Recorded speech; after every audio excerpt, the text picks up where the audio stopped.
transferable skills, basically overarching skills that can apply to a lot of different industries, like communication skills, computer skills, things like that.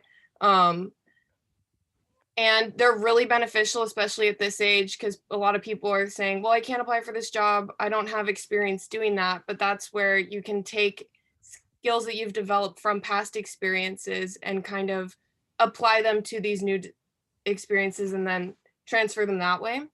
So one way to think about it is like reflect on a past job or a current job that you have and just think about what skills you're gaining from it. Does anyone have like a random example of something they're doing right now that we could work with? That would be really cool.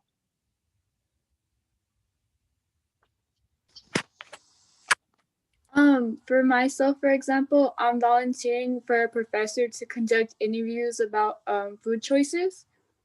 Cool. Great. Okay. So what are some skills that she's using to do that we can think about, like big picture? Like interviewing, things that you need to do to interview. So you need oral communication for that. I'm sure you need organization skills to keep all of the data together for what you're doing. It's skills like that that you would take from your past experiences and kind of manipulate them to form them into bullet points on your resume to apply to these new positions. A really good way to think about doing this is to talk to somebody about things that you've done, to think of new ways to articulate it, different ways to discuss it. It's really easy if you want to talk to a family member or a friend, someone that you don't directly work with, and kind of explain what you've done, because sometimes it's really hard to think about what you're actually doing because you're the one doing it. So sometimes you forget, oh, I don't even think about I use this skill when I do that because I'm just doing it every day. So that's really helpful. Do you want to go to the next page for you? So other ways to brainstorm these skills, if you save the job descriptions that you're working with, that's really helpful because the job description from the start just kind of lays out what you're doing. So if you have a copy of it, you can kind of go back and check when you're writing on your resume later from an old job description. Oh yeah, I totally remember I did do this. I did develop this skill. This is totally applicable to the new job that I'm applying for. That's super useful. Looking for the connections, common themes, things like that. And then you can go into the job description, kind of like take notes of things that if you took on extra projects that aren't reflected there, you can add those just to remind yourself of keeping kind of like a base track of everything that you've done so that you can represent yourself as well as you can on paper and work on marketing yourself in that way. And just breaking it down into components, like if you say you developed and presented a workshop, like what different skills does that involve other than the actual like presentation and developing process? Like public speaking skills, time management skills, different things like that. Super important to think about when you're working on formulating yourself on paper in that way and putting all of your application materials together. It's really useful. Freya? Okay, so here are some of our career readiness competencies. Sorry, You know, I'm just gonna ignore that. You know what I'm talking about, guys. Anyway, so it's been a long day. That was embarrassing. Okay, we're just gonna continue. So we have critical thinking and problem solving. You know, we've got oral and written communications, teamwork and collaboration, digital technology, leadership, professionalism and work ethic, career management, and global/intercultural fluency. These all sound like really big words, but if you want to be a successful professional in any field at all, you need to master most of these, if not all of these.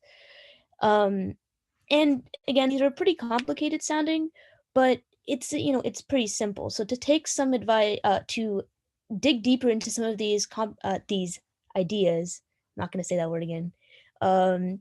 Digital technology, just kind of like being able to work remotely and show that you know how to use technology, properly, Excel, Google Documents, Zoom, really big right now, Slack. That's really it sounds really basic to us because we're students, but there's a lot of folks out there that don't know how to use it, and that puts them at a disadvantage compared to us. I'm sure you guys have heard that teamwork is really, really important. There are some careers where it's not necessary, especially ones where you work alone, but the majority of careers out there do require you to work with someone, and there will be millions and millions of different people that you're going to meet over your lifetime. You have to be able to work efficiently with them, and that's part of where global and intercultural fluency kind of come in. If you want to work with people, you have to respect them, you have to understand them, and you have to be professional with them. So all of these kind of interconnect, and that's why they're all really important to keep in mind. These are also some things that you may want to include in, or you want to sort of describe when you start writing down your bullet points, which we'll get in your bullet points for your different experiences. You want to show that you can do all of these things in your bullet points, but you don't want to say it like outright. We'll teach you how to do that soon. So the big question here is like, why is it important to practice articulating your skills that you're developing?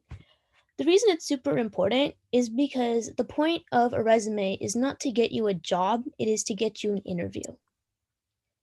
My mic is on. You need to explain how you know how to do things on paper, because if you don't do that, the recruiter will not be interested in giving you an interview. Now, if you fully flesh out and pull out all of the details and all of the skills that you have learned how to do throughout all of your experiences and translate them to what the recruiter is looking for, then you have that much of a greater chance above everybody else to get an interview and hopefully get a position after that. And so the key to a successful job application is to be specific. I'm sorry, I'm trying to like shift this around. A lot of us in college, or even in high school, and if you guys were applying to jobs then, may have had one big resume, and you just sent that out to different jobs and positions. My boss told me a story once where she heard about a student who sent out 500 different or sent their resume out to 500 different jobs and didn't hear back from a single one. And the reason is because that resume was too generic. You want to look at the job description that's been given, and that's like the biggest tool that you can use. You want to look at that job description and you want to make your resume as similar as you possibly can to that job description. It's like, and this is such a wild example, but it's like if you were looking for a dog sitter that like had experience with like larger dog breeds because you have a German Shepherd. And so you were like looking on some app for like a dog sitter, right? And they're like, yeah, I have like 3 golden retrievers and like what's a big dog? Huskies, right? So now you know, hey, this person can take care of my dog. But if this person was just like, oh yeah, like I've had dogs, like I know how to take care of them, you're like, that would not pull you in as much as, oh, I have had and taken care of larger dogs. It's more specific, and therefore it catches your attention, and it shows that you are what what the recruiter is looking for. Like I said, the job description is exactly what they want. So you have to tailor your resume and your cover letter to the position, to the company, and to the industry. And that requires you to study all 3 of those. What are they looking for? What is and focus your resume on that. So some of us, especially as we're getting into college, may have only had positions such as publicity officer of a high school club, or maybe a service worker or a retail worker. And we may not see the skills that we learn in those positions as applicable to other jobs and internships that we may be applying to now. The truth is that they're actually very applicable. Maybe not the direct skills like learning how to cook food or stocking items in the store, but we learn how to deal with the general public, which is a really big skill that we need.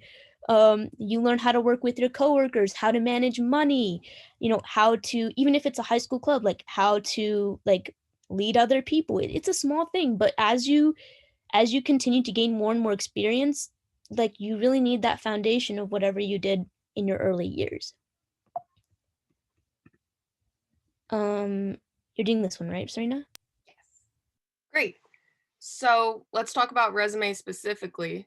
As Free has said, the purpose of a resume is to get that interview. So as she was saying, it's so important to tailor it. And how you do that is by pulling out keywords. Applicant tracking systems are a new technology that a lot of companies use. And what they do is they scan your resume directly against the job description, and they kind of look for as much of a match as they can, and then score your resume, and then it looks in a list, or it gets put in like a list order. So a lot of the time, as she was saying, if a resume is too generic, it won't even be read by a human being. So because they're getting such a large influx of resumes.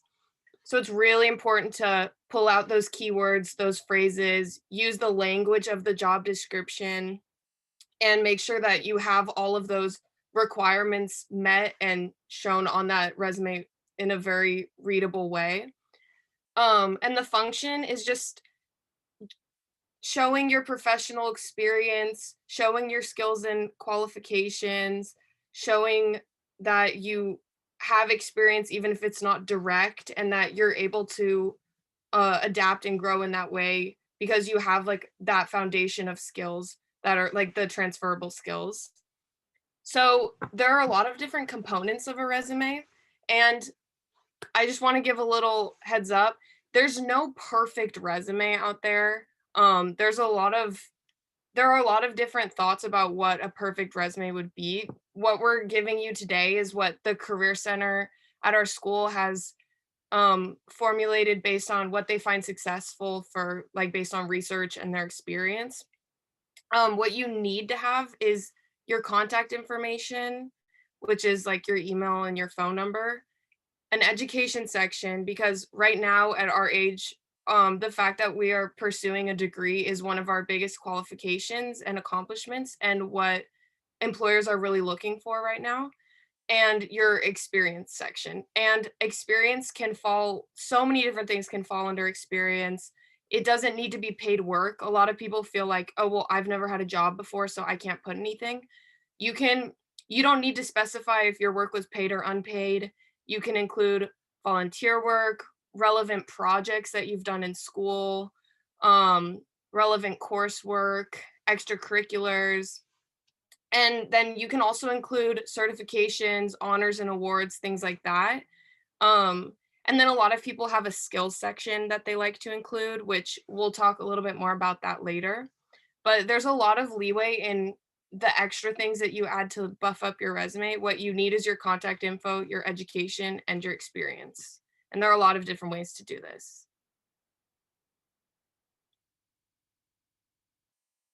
Okay, so some tips and tricks just for the beginning process. I recommend having a master resume. As we were saying, it's crucial to have a specific resume for each job you're applying for.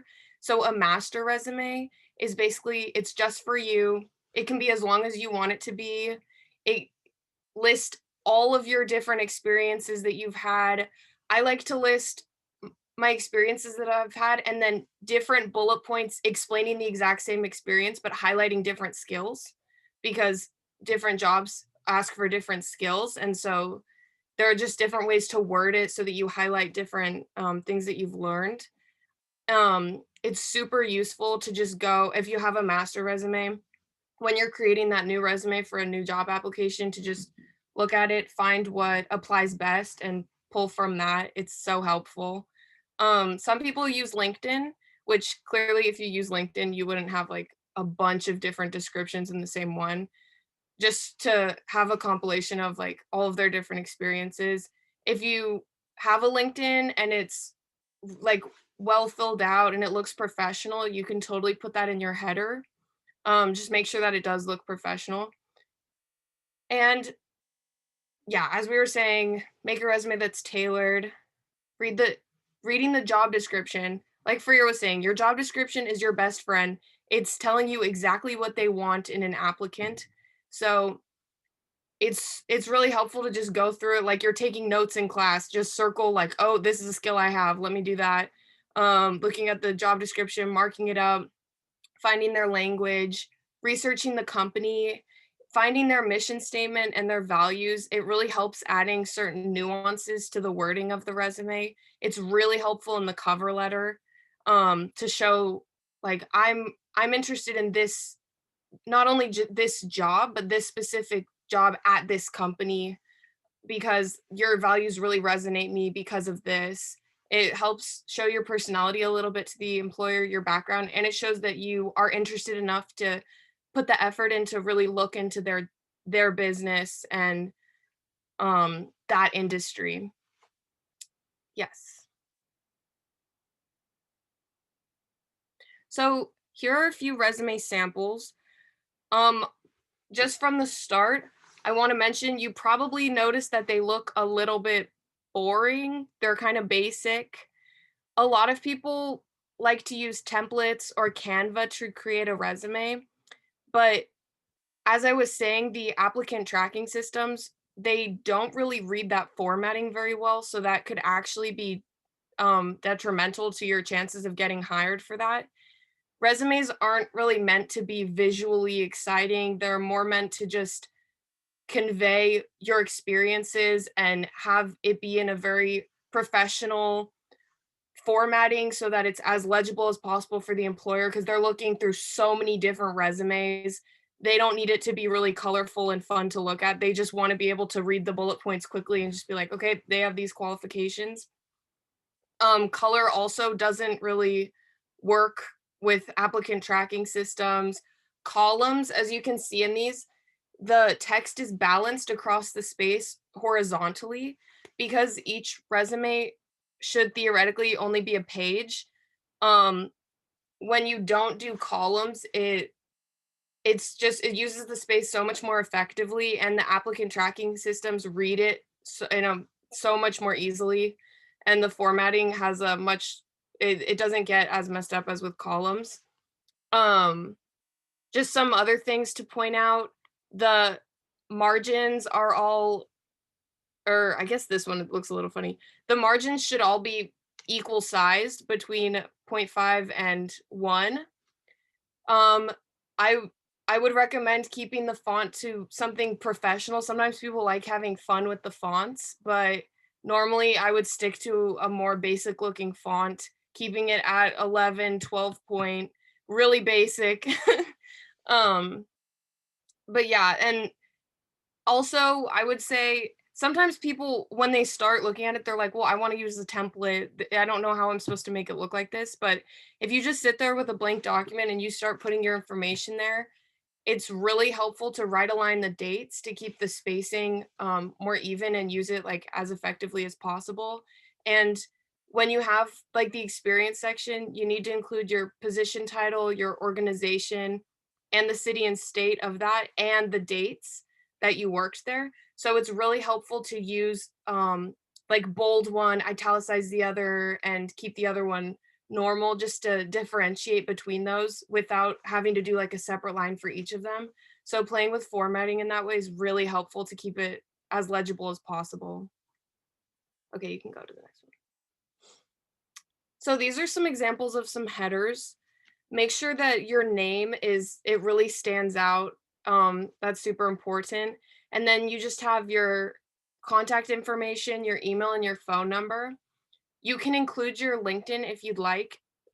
It's recommended because a lot of the time employers do like to find out more about you, and the LinkedIn is you have full control over what you have on your LinkedIn profile. So that's a really useful tool if you want to make it like include all of your different experiences and just show a lot about you. That's really useful.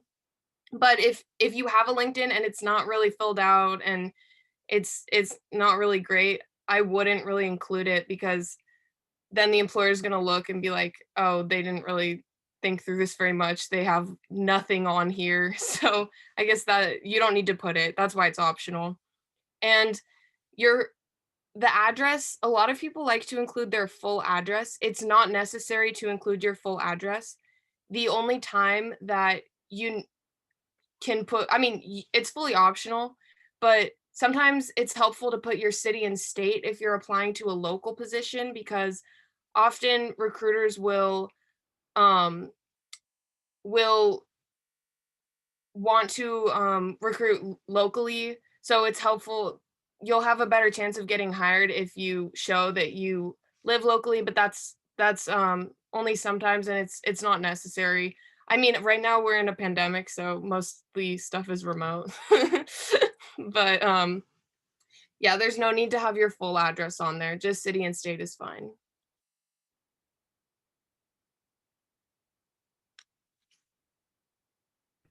All right. Now I'm going to tell you guys about the education section. Just give me 1 second. My Zoom is bugging out and I want to be sure I can move this around. Okay. Oh God. All right. No. We're good. Sorry, I don't ever host Zoom meetings. I'm usually just a participant. But the education section is arguably one of the most important sections of your resume. So we want to make sure you guys get this perfect. It should be one of the first sections in your resume because you worked really hard for this degree. Some of you guys, well, all of you guys paid in like time, energy, money for this degree, and you want to show it off. It is your highest qualification. Whatever degree you have, you put work into that. So you want to be the first section, and that's what the recruiters are looking for. Most recruiters are looking for a college degree. Maybe in the future that'll change. So put in the first section. You want to spell out your degree, Bachelor's of Science, in your specific major. That's because the applicant tracking systems look for the entire name, and you do not want to be looked over by a piece of software because you didn't spell something out. So put out the whole name. Some of us prefer to do like Bachelor of Science BS to make sure that no matter what the applicant tracking software is looking for, it's our resume still gets picked up. And then make sure you spell out your entire degree. I know that sometimes like critical race and ethnic studies is kind of long, but unless you're in Santa Cruz, you don't really know what that means. So it's best to keep the entire thing on there.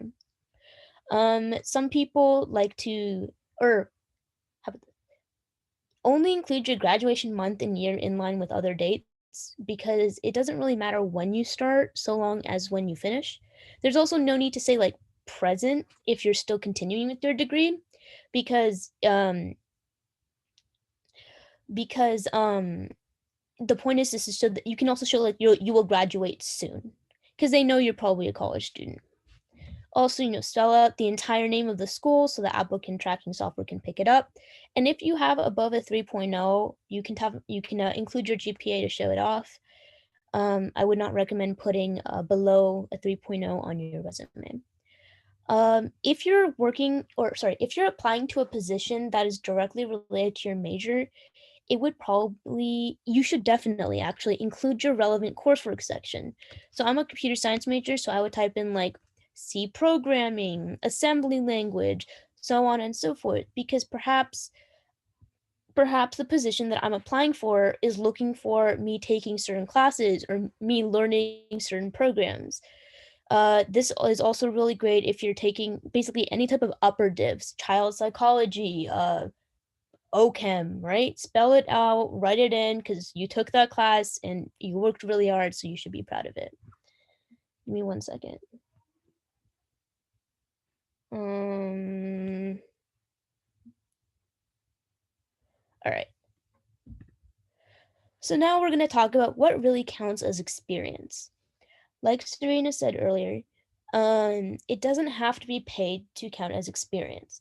Paid work, unpaid work, volunteering, interning, campus clubs and orgs, sports involvement and research experience all count under the experience title because you're learning new skills, you're developing new connections, and they need to be recognized as such. I actually wanted to bring to light something else that was really important. LinkedIn is a really, really great resource because it can serve as your master resume, in that you can put every single experience that you want on there, and then you can just link it to your resume. So say like if you a lot of us have a lot of different positions, but because our resume is only supposed to be one page long in order for the recruiter to read it, we may not be able to put everything that we want on there. You put the things that are most relevant or that you most want the recruiter to see, and you put the rest of it on LinkedIn and link your LinkedIn. That way, if the recruiter sees your positions, is interested, they can check out your LinkedIn and read more about the stuff that you do. So yeah, it you don't have to pick and choose as long as you have your LinkedIn. Also, um, LinkedIn kind of has a monopoly on, like, career readiness and stuff, so, like, you really, really do want to make a LinkedIn. If you start now, you don't have to fill it out later, you can just add on to it. You can and, I would highly suggest, like, maybe every 6 months, like, update your LinkedIn, update your resume, update, your CV if you have one. You can put anything on here as long as it as you have, like as long as you can write about, like, skills. So, yeah. Right, next one. So, to talk a little bit more about how to format your experience section, you want to use reverse chronological order in that you want the most recent experiences to be the first ones, and then you go down to the least recent. So, if you're currently in a position, keep it right up there. If it's older, keep it at the bottom, or maybe not even include it at all, depending on how many you have. You don't want to use full sentences because you're just kind of giving like a really brief explanation on like what you did or what you learned. So use bullet points, don't add periods to the very end. Um, if you have a lot of different, yeah, also rank experience on like importance in order of importance. So to use a personal example, I have a couple jobs in computer science and then I have a couple jobs in marketing. So depending on what type of job I'm applying to, I would probably like put like I would probably put experience like if I'm applying to a comp sci job, put comp sci for or put mostly comp sci. If not, put marketing. Um and if you don't have applicable experience to the position, just put whatever experience you have down and check out the job description or to like link like the skills that you have to it anyway. Like you should apply no matter what, as long as actually just apply. Apply if you're qualified and then see what happens. Use descriptive subtitles. So like I said, if you have research, professional, marketing, and you have a lot of those, you can go ahead and like put like different headers. Um for some of you guys, you may be working on long-term projects that aren't necessarily part of work. If you're in comp sci, like you have projects, maybe you're not doing internships or anything, and you're doing research with a professor, that would go under like research experience. You could have like a separate section for like extracurriculars if you're in like sports and clubs, so on and so forth. Um, So, for each of the experiences in the experience section, you need to have bullet point descriptions. We use bullet points because, as we mentioned earlier, recruiters need to read so many resumes, and people in general have short attention spans. They don't want to be reading large chunks of text for each thing. Bullet points make it so much easier for them to just scan and move on. And what we do with the bullet points is we start with an action verb and then we describe what we did in that job, what's like the methods, like what skills we used, what programs we used, what tools you used, and then to accomplish it, and then the outcome, the benefit, the result. And we'll give a few examples. Like a personal example would be I used to work as a social media chair for a youth shelter in high school. So it would be like I could say spread the shelter's influence through daily Instagram posts, increasing user engagement by 10%. And I would have to figure out the actual date on that. But that would be like a really strong bullet point with like quantifying the impact that I had on that job directly and showing like how I did it, like with daily posts. Um, so yeah, using an action verb to start it, super useful, makes it really easy for the employer to just look at the bullet point and read it quickly. You can look up lists of action verbs. That's like there's no taboo on doing that. Just Google lists of action verbs and see which ones fit your experience or something that sounds good to you and you can use that. That's great. Um and making sure that we're using the right verb tense. A lot of the time people overlook this. If you currently hold a position, make sure that the verbs are in present tense. It seems so like basic, but a lot of the time when you're writing the resume, you just totally forget to do that. So like if I'm currently holding a position, I would say coordinates, blah, blah, blah, manages, blah, blah, blah, versus a position that I no longer hold would be coordinated, you know. And one thing that I'd like to add is because we're starting with an action verb and it's a bullet point, it's not a full sentence. So no periods at the end of your resume descriptions. They're not sentences, they're just brief statements explaining what you did. Keeping it as simple as possible, just so an employer can look through. And each experience that you list should have around like 2 to 4 bullet point descriptions. Um, and sometimes people find it difficult to keep everything onto a page when you want to like include descriptions for everything, but that's where you start really choosing like, okay, what applies the best? What do I really want to include on this resume? Where do I want to expand on my time there? Where do I want to kind of just give briefer descriptions? And that's all subjective and up to what you think will reflect your time and your experience the best for this position that you're applying for.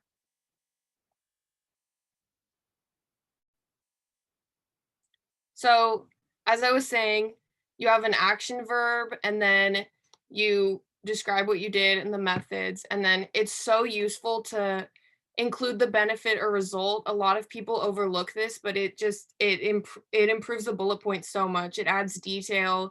It makes your time there look so much more impactful because it was impactful. I know that. So examples would just be like provide efficient and accurate checkout for customers, improving customer satisfaction. Even adding that little bit to the end shows the employer so much more about your time there.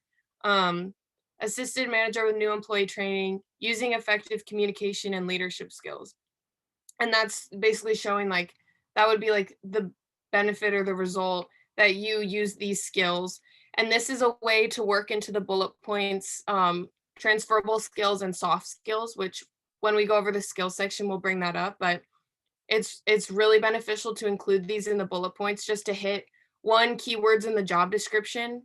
Because a lot of times they'll say like, oh, we want someone who's organized. So it's like, okay, great, I'll include that in a bullet point in this way. Um, and it just takes your bullet points to the next level, guys. I promise.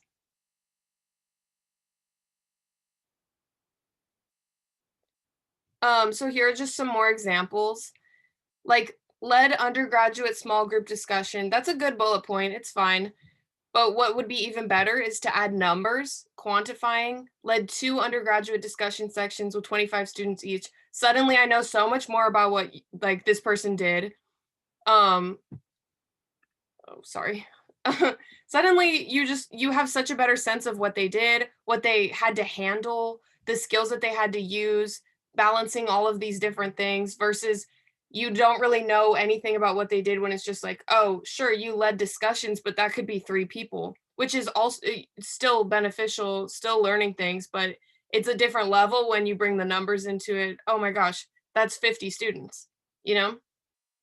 And then explain challenging political and cultural concepts to students, facilitated respectful debates on these like contemporary social justice issues, gives a lot more description of what you did, what this person did, and it translates a lot better to the employer.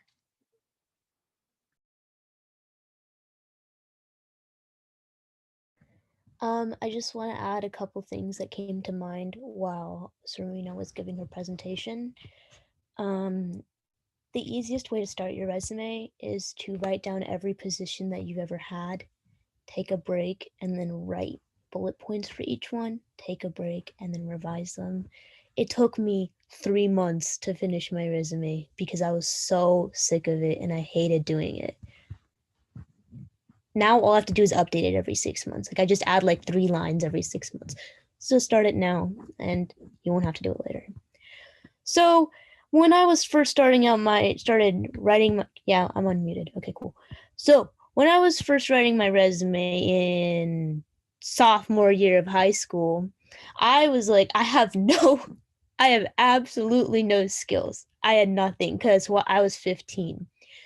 But so I started putting stuff like good at communication and like I have finance skills and stuff.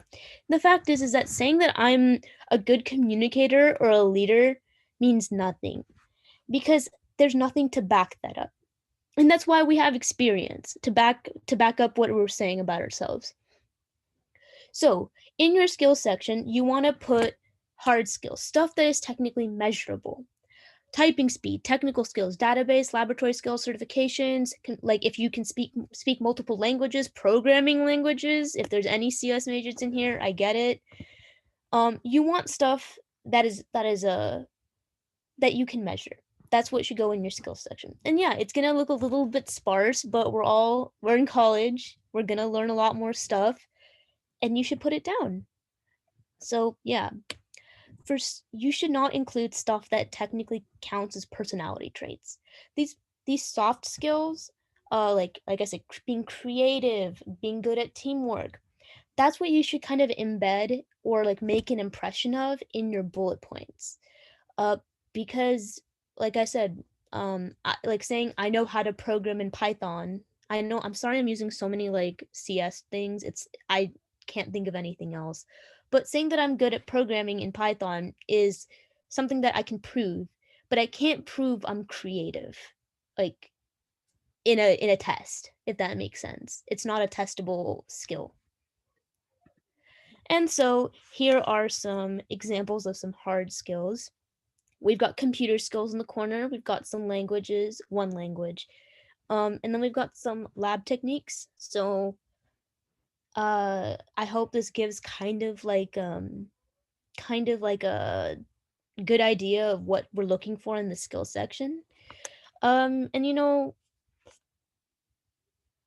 put down Microsoft Word, put down Google Sheets. Sometimes jobs are looking for basic skills like that. If you know Photoshop, I don't know Photoshop. You should definitely put that down there. PC and Mac, some people only know PC, some people only know Mac. Put them both down.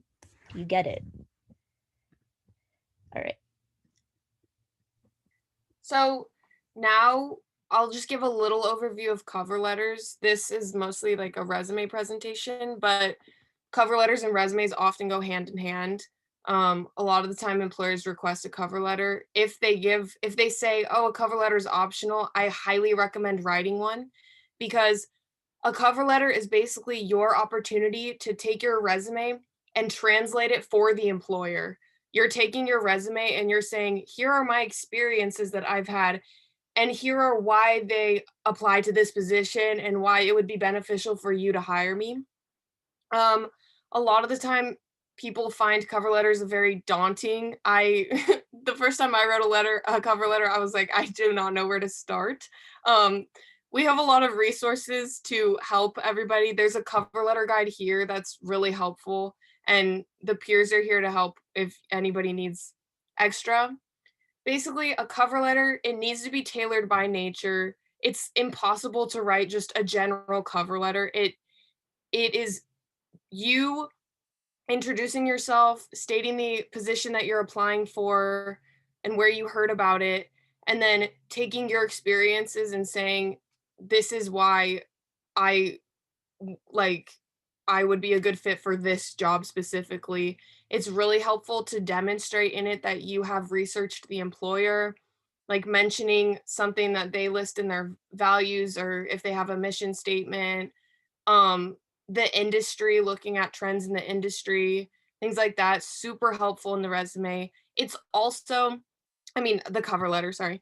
It's also a writing sample. of yours. So making sure that there are no grammatical errors, making sure that your punctuation is all correct, no contractions, wanting to make it as professional as possible, and presenting yourself as a good writer, minimizing the I statements and having varied sentence structures really helpful for that, just to keep the flow going because it is a writing sample.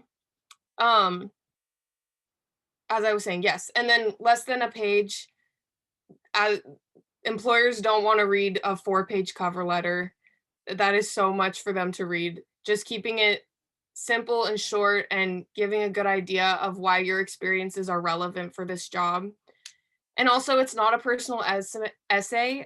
You can mention your background, especially if it connects to the job. Like, if I were to apply for a nonprofit, I would definitely mention my personal background. I would mention my past work with nonprofits, things like that.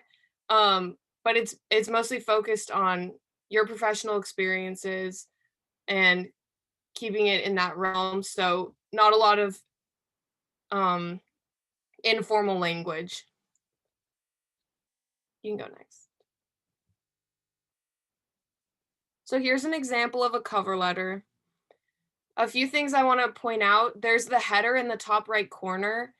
You can use the same header as your resume. That a lot of the time makes your resume and cover letter look like a set, which I don't know, I kind of like that. And then you have the date and the letterhead. And then you use business letter format, which is the paragraph and then the space and then the paragraph and then the space. You want to address it, hopefully to the hiring manager. If you can find the hiring manager's name, that's really helpful. It gives a personal touch. It shows that you did your research or you at least really read the job description. You can find that through LinkedIn a lot of the time or looking through their website, just kind of poking around. If you're applying to any jobs in the ER system names the hiring manager at the bottom. So I would recommend addressing the cover letter to that hiring manager that the ER system lists. If you can't find the hiring manager, which happens a lot too, especially for like really big companies, you can just address it to quote hiring manager or selection committee, things like that. And then make sure you have dear hiring manager, selection committee, hopefully the name, and then a colon, not a comma. A lot of people miss that. And then your introduction paragraph is you're kind of stating, I'm really excited to apply for this. You state the specific position and then where you heard about it. If you heard about it from a career fair or you met with a recruiter, you can put their name in there. That looks great. Like if you met with a recruiter directly. If not, like I found it on LinkedIn. Whatever. They find it interesting a lot of the time to know where you heard about it. And then I like to put a little statement of my top skills and qualifications that I'm going to kind of like expand upon in the body. I think of it as my thesis, but it's basically you're just saying like I'm qualified in this, blah blah blah. I'm interested in this position, blah blah blah. It's you're stating your purpose for writing as it says here. And then your body paragraph or paragraphs will have descriptions of your experiences and you're kind of listing out your experience, the skills you develop there, and then directly linking it to the job. And oh, okay, say that I used to work at Trader Joe's and now I'm applying for a secretary position. You could say, at my job in Trader Joe's, I communicated with customers on a daily basis when checking them out at the cashiers. I would love to take these like written and oral communication skills and apply them or customer service skills and apply them to the secretarial position when discussing appointment bookings with possible clients, things like that. Just directly linking that for the employer. And then the conclusion, you're summarizing qualifications once again. Make sure you say thank you and a statement of like, I'm looking forward to discussing this with you in the future. Enthusiasm about meeting them again. That's what we have here. So, and then sincerely, and then your name, your first and last name. Um, but yeah, cover letters, they look a little bit daunting. That's why we have the cover letter guide, and the peers are always here through drop-in hours, or you can make an appointment. We also have a form that you can submit your resume or your cover letter to and get written feedback, which I'm sure we'll talk about in the resources section later. But this is just a general overview. All right. So, a lot of the resources that we've mentioned here and more are actually at careers.ucsc.edu. You should go to student, and then there's like jobs and resources, and like jobs and internships, like resources, and multiple other tabs. You should definitely go check those out because there's a lot of stuff on there, and like most of it is like free for UCSC students. So it's really, uh take 10 minutes out of your day and just go and explore and see if there's anything interesting. And we're going to tell you a lot of the stuff that we mentioned here is already on that site, so you'll see it as you explore. One resource that we specifically want to introduce to all of you guys is called JobScan, and it is sort of a how would I say this? It's a version of the applicant tracking software where you can put in your resume and see how much information a real applicant tracking software can take from it. So say you put in a Canva resume that you done up all pretty on Canva and you put it in there and it's like, yeah, we got like your name out of this and nothing else. Maybe that's why you're not getting calls back, right? So it's really helpful. It'll tell you, it'll scan everything and it'll take your experiences out, put them in there, and it'll make your resume like it'll definitely like it'll show you what the problem areas in your resume are, and then it'll show you how to fix them. It's really useful. And I believe we have a form in order for you guys to sign up for JobScan that Serena, can you put that in chat? Yes. Thank you. Um, really, really important. You have to pay for this resource unless you're a UCC student. We highly suggest that you jump on this train and you submit your resume to JobScan because it takes like 5 minutes and it really, really helps with the ability to get calls back in the future. Now, I personally apply through the ER system, but there are a lot just because like those are just some pretty easy jobs. It's really fast. But there are a lot of remote opportunities right now. So if you want, if you want, there are a lot of different trackers. So we've got CoveIntern, we've got thrivecash.com/tracker. If you guys know about Handshake, that has a bunch of jobs that are remote access, and like Swarthmore, that talks about how to navigate like remote summer experiences because summers are probably going to be a lot free now that we can't travel to Hawaii anymore. So just take a look at all of these. A lot of these are up on our site as well under jobs and internships. So yeah. And finally, um, like we all, even after all of this, a resume and cover letters are just really big things. They're pretty, adult feeling. It's a hard thing to overcome by yourself, and to completely write probably not going to be your best on your first try. But that's why we're here. We're students just like you, and we want to help. So if you want individualized help for your resume or cover letter or CV, you guys can submit your resume to get written feedback from us and at that link. So yeah, that's also available on our website. So yeah, please do not feel please feel free to come by and to get that checked out. We've had honestly, we can review your resume or cover letter as many times as you want. If you come into drop-in hours, we will help you one-on-one, face-to-face, so you can get feedback like right then and there, and we can help you fix it up. We're here we're here because we want to help you guys get get the perfect resume, and even if they're as perfect as we can get it for you. And we really want you to get these jobs, so that's why we're here, and that's why we're giving this presentation. So yeah.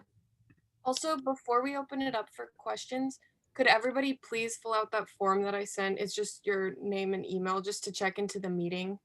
That's really important. It's in the chat. Thank you. And if anybody has any questions for us.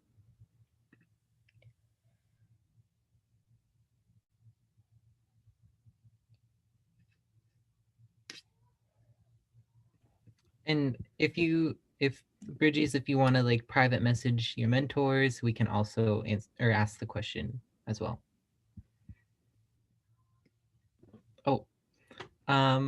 Oh, Samantha, did you want to go? Oh, you were clapping. Sorry. I'm so sorry.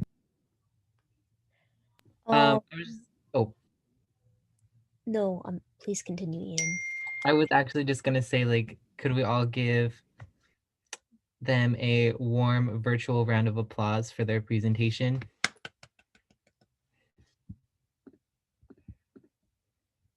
Yeah, thank you guys so much.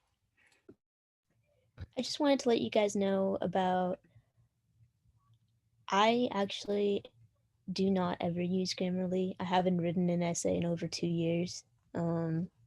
Ask your English professors. I'm sorry, I cannot help you there. Actually, Serena's a lit major, so maybe she can help you. But I actually wanted to tell you guys. Aware of if UCSC has a connection to Grammarly. I'm actually not aware of that. But we do? Okay. Okay, well, I will find out in the next 5 minutes, and I'm sure they will find it. It's there, I know, because my friends won't stop telling me about it. But what? You go, sorry. I just wanted to tell you guys that we have more stuff in the Career Center. We can help you out, besides like resume work, we can help you with mock interviews. We can help you guys like connect with alumni.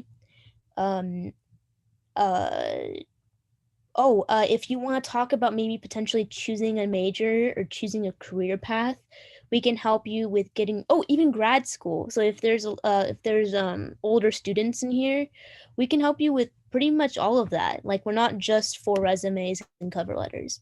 And sometimes it just really helps to have like a helping hand, just because it's just such a big field. A CV is like a professional resume, but that's not what I meant to say. An academic resume.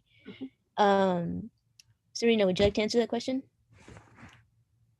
It's basically more focused on your academics, research work, things like that. It's a lot more common in other countries, but it's used a lot for grad school, I think.